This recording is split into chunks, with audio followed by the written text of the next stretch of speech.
বিয়ের দিন রাতে প্রায় 4টে নাগাদ ঘুমাতে গেছিলাম, আর সকালবেলা অনেকটা দেরি করেই উঠেছিলাম, তো তারপর আর ক্লিপস নেওয়া হয়নি। দিদিভাইয়ের শ্বশুরবাড়ি থেকে যে তত্ত্বগুলো এসেছিল বিয়ের দিনকে, সেগুলোই আমরা খুলে খুলে সব ট্রলিতে ভরছিলাম, কারণ এগুলো দিদিভাইকে নিয়ে যেতে হতো।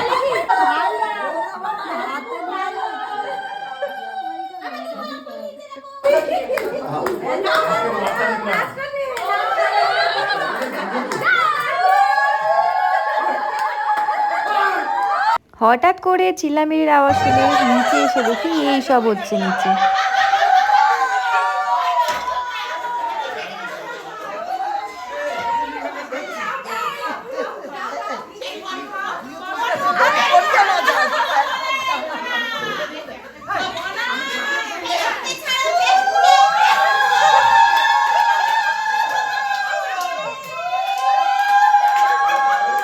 জামাই ছাড়া এত উলুর আওয়াজ শুনে তো মেঘদীপদাও নিচে চলে এসছে, এসে ভাবছে কি হচ্ছে এখানে।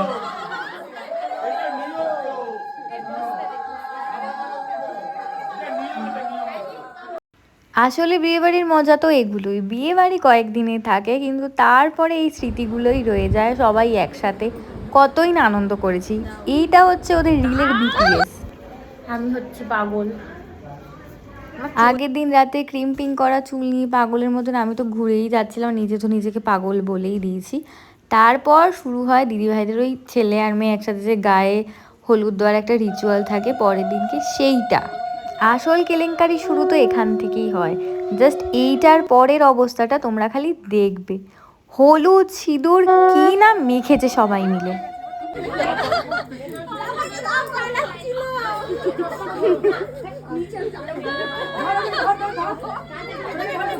এইখানে আমাদের হবু বৌদিকে তার ছোট্ট দেওর ম্যাসাজ করছে হলুদের।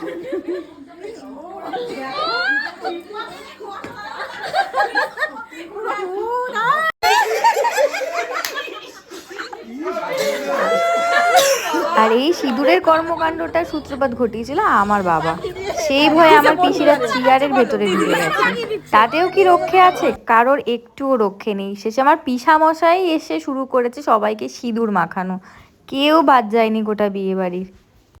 বিয়ের দিনের থেকেও বিয়ের পরের দিন আমরা বীভৎস মজা করেছিলাম সবাই মিলে। এই ক্লিপসগুলোতে তো তোমরা দেখতেই পাচ্ছ। আর এই যে এই সিঁদুর মাখা ট্রেন মেকার, ওই যে আমার বাবা দাঁড়িয়ে আছে ওখানে, আমার বাবাই বা কেন বাদ যায়, পিসামশাই বাপ্পিকেও লাগিয়ে দিয়েছে। এদিকে আরও একটা রিচুয়াল হবে তার বন্দোবস্ত তো করাই হচ্ছিল, কিন্তু অপশান কোথাওই নেই, কেউ বাদ যায়নি এসবের থেকে, না ছেলের বাড়ির লোক আর না তো আমরা। পুচকে পাচকারা সবাই হলুদ মেখে একাকার অবস্থার, লাস্টে আমাকে দেখো এরকম আমাকে তারাপীঠ গেলে লোকজন বানিয়ে দেয়। এই সব কিছু কমপ্লিট করার পর সেকেন্ড রিচুয়ালে আমরা চলে এসেছি। এই পুকুরের মধ্যে থেকে সেই আংটি, বিশাল চোট্টামো করা হচ্ছে, বিশাল।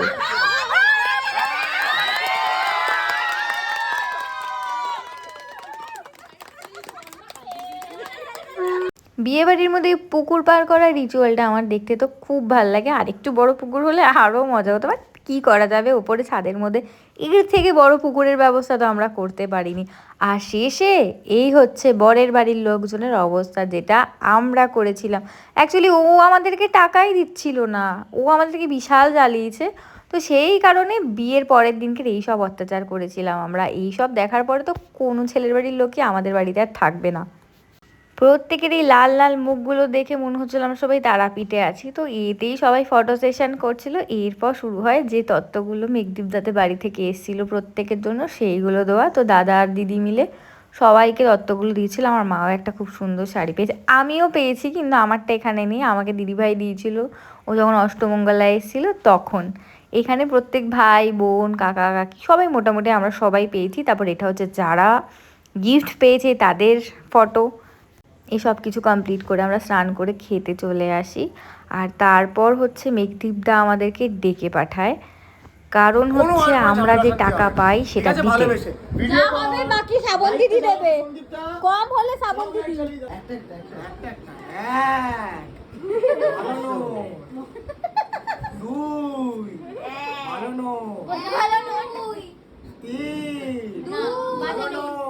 বাজে নোট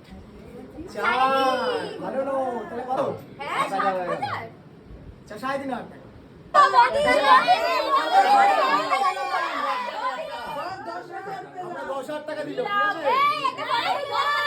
অনেক মজা করার পর এবার দিদিভাইকে রেডি করানোর পালা, কারণ ওরও শ্বশুর বাড়ি যেতে হবে, ওরও টাইম প্রায় চলেই আসছে। তো আপাতত ওর ব্যাগ ফ্যাগ গুছিয়ে ও প্রপারলি রেডি হয়ে গেছে জিনিসপত্র গুছিয়ে। আর আমরাও লাস্ট মোমেন্ট একটুখানি ফটো ভিডিও তুলে নিলাম। ভালো দিনগুলো হুশ করে চলে যায়। আমরাও দিদিভাইদের সাথেই বেরিয়ে আসবো, কারণ পরের দিনকে আমরা আমাদের বাড়ি থেকেই মেঘদীপ দাদের বাড়িতে যাবো, কারণ আমাদের বাড়ি থেকে অনেকটাই কাছে। আর মেঘদীপ দার বাড়ির সব লোকজনও চলে এসছে ওদেরকে নিতে। ওদের তো খুব আনন্দ আজকে যে নতুন বউ যাবে বাড়িতে। একে একে সবাই আশীর্বাদ করা শুরু করে দিয়েছিল। ফার্স্টে জ্যাম্মা করলো, তারপর জেঠু, তারপর ছোটো মা প্রত্যেকেই আশীর্বাদ করেছে।